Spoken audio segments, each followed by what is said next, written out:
Shalom, Bapak Ibu Saudara yang terkasih dalam Tuhan. Pagi hari ini kita bersyukur boleh memuji menyembah memuliakan Tuhan. Dan kita juga akan membaca merenungkan sebagian daripada firman Allah. Firman Tuhan pagi hari ini kita akan membaca terambil dari Ulangan pasal yang ketiga.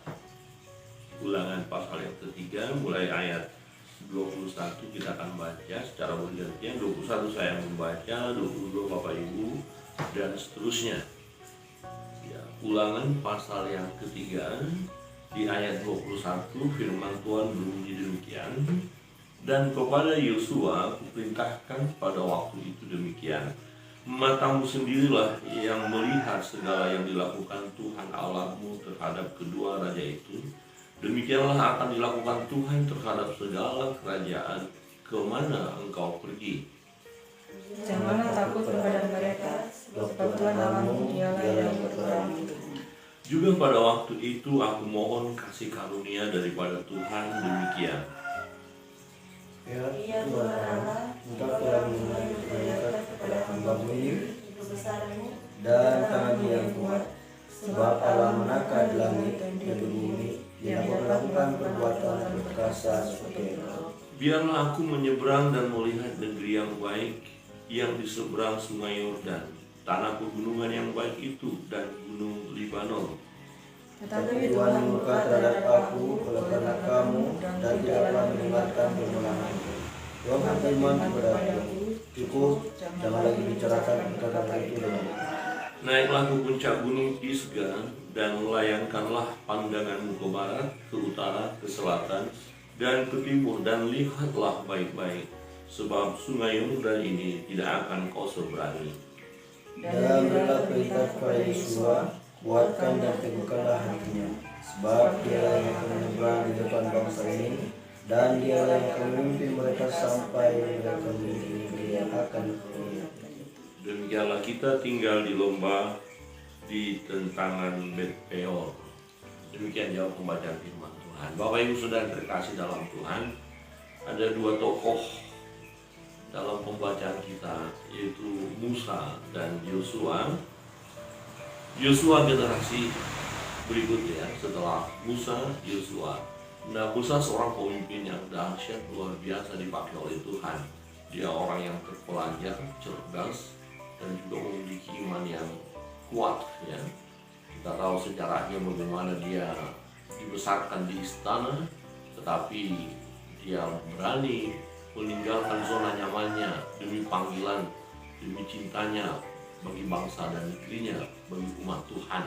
Dan dia masuk dalam penderitaan yang luar biasa untuk memimpin umat itu, umat yang dikasih Tuhan, sekalipun umat itu tegak tengkuk keras kepala.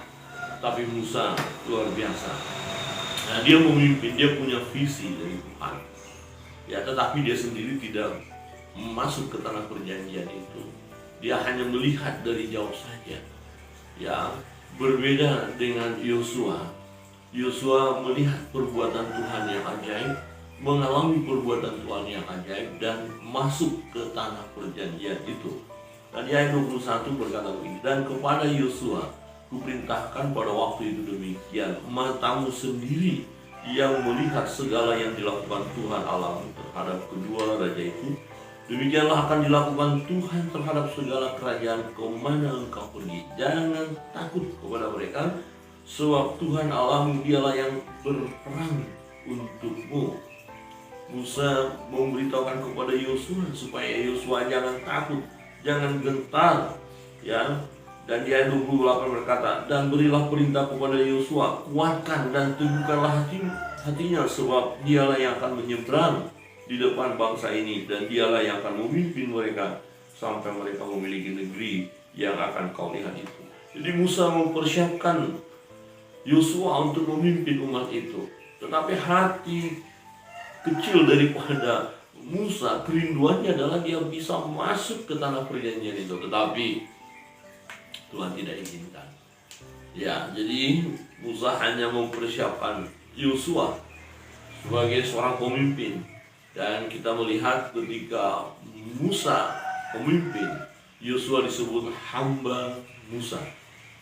Ya, Musa sebagai hamba Tuhan, hamba Allah, Yosua sebagai hamba Musa. Jadi dididik oleh Musa, dilatih oleh Musa, ya, dan Yosua melihat teladan, ya, contoh dari Musa, seorang pemimpin yang dahsyat, yang luar biasa, ya. Tentu Musa berbahagia dipakai oleh Tuhan, berbahagia dia dipilih oleh Tuhan, tetapi kurang lengkap bahagianya sebenarnya kalau kita bandingkan dengan Yosua.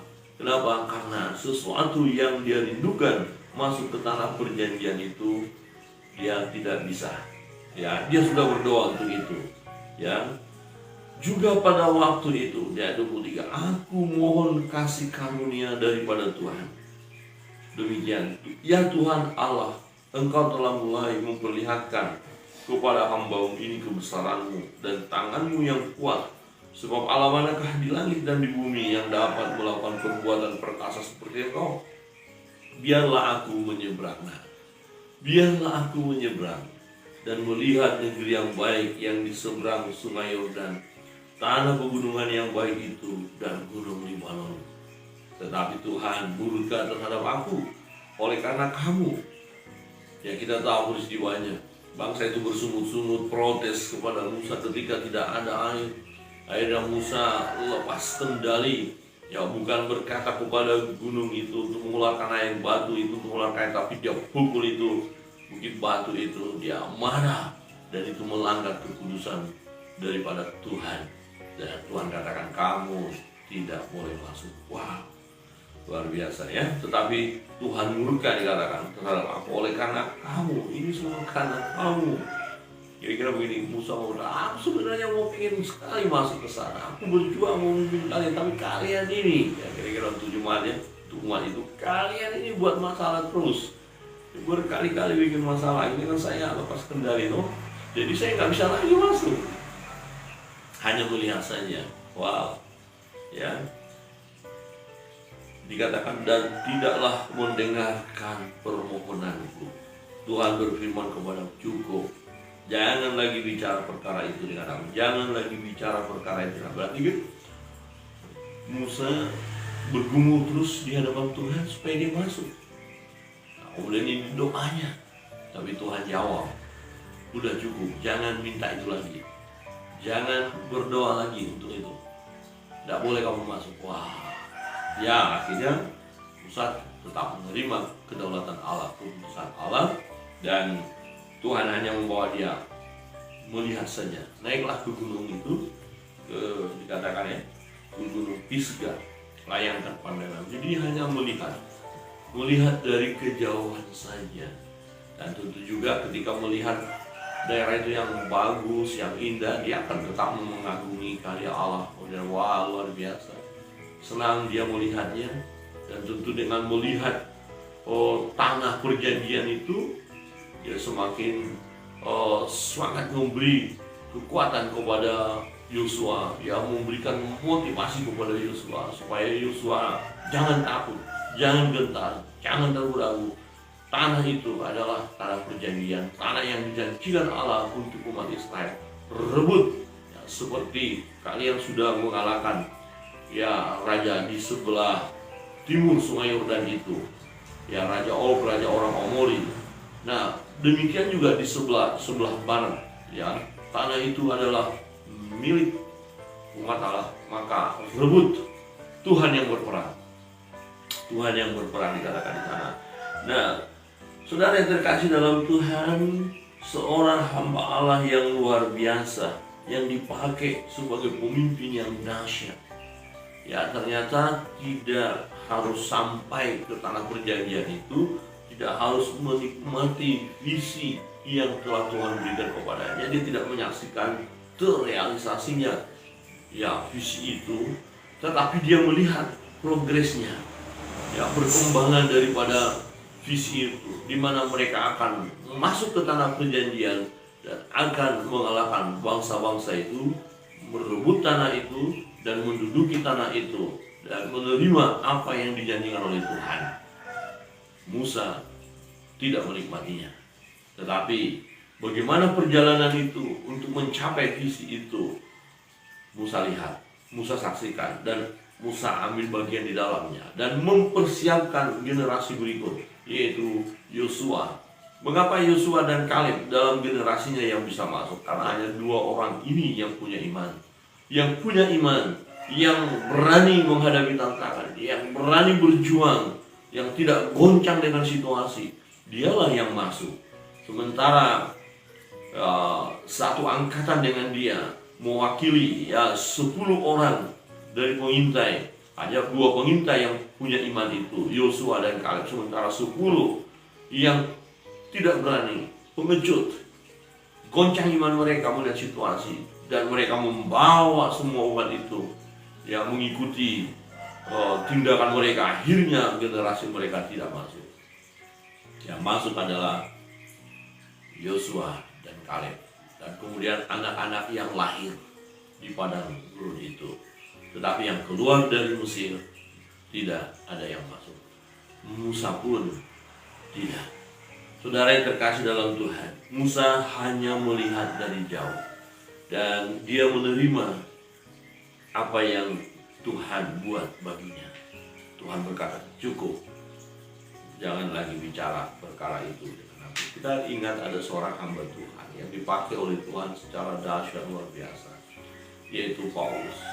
Dia berdoa kepada Tuhan supaya Tuhan mengambil duri dalam dagingnya. Tetapi Tuhan bilang, cukuplah kasih karuniaku bagimu. Jadi Tuhan tidak mengambil duri dalam daging itu. Ya, Tuhan tidak mengangkat penyakitnya itu. Ya, Tuhan tidak menyembuhkan dia.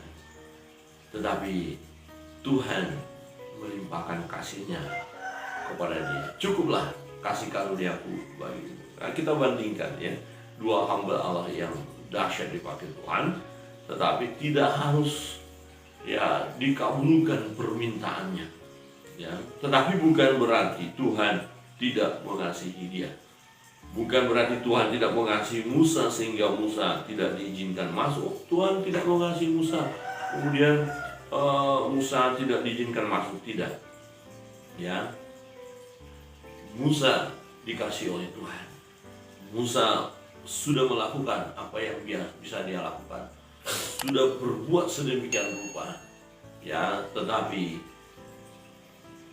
Tuhan berkata, cukup, kamu hanya melihat saja.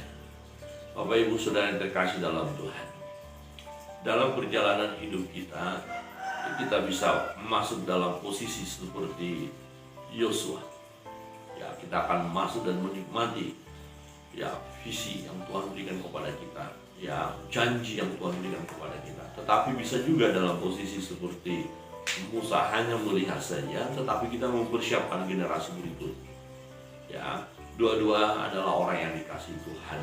Memang kerinduan kita, kita mau seperti Yosua yang akhirnya menduduki tanah itu, tidak ada masalah. Ya, tetapi ini berbicara tentang waktu. Ada kalanya waktu kita terbatas dan kita cukup sampai di sini saja.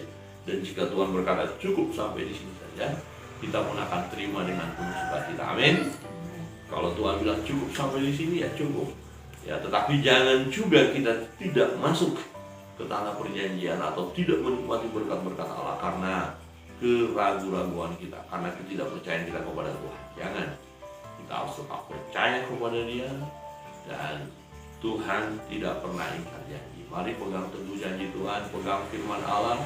Mari kita melangkah bersama dengan Tuhan, nikmati kemenangan demi kemenangan di dalam Tuhan. Apapun tantangan pergumulan yang kita hadapi, percayalah kepada Tuhan, sebab janji Tuhan ya dan amin. Rancangan Tuhan bagi kita adalah rancangan damai sejahtera, bukan kecelakaan.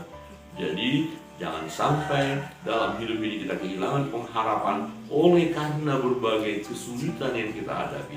Tetaplah berjuang, semangat, dan firman Tuhan akan digenapi dalam hidup kita. Amin. Tuhan memberkati kita. Kita akan masuk dalam doa-doa kita. Kita serahkan segala beban pergumulan kita kepada Tuhan, dan kita naik ke satu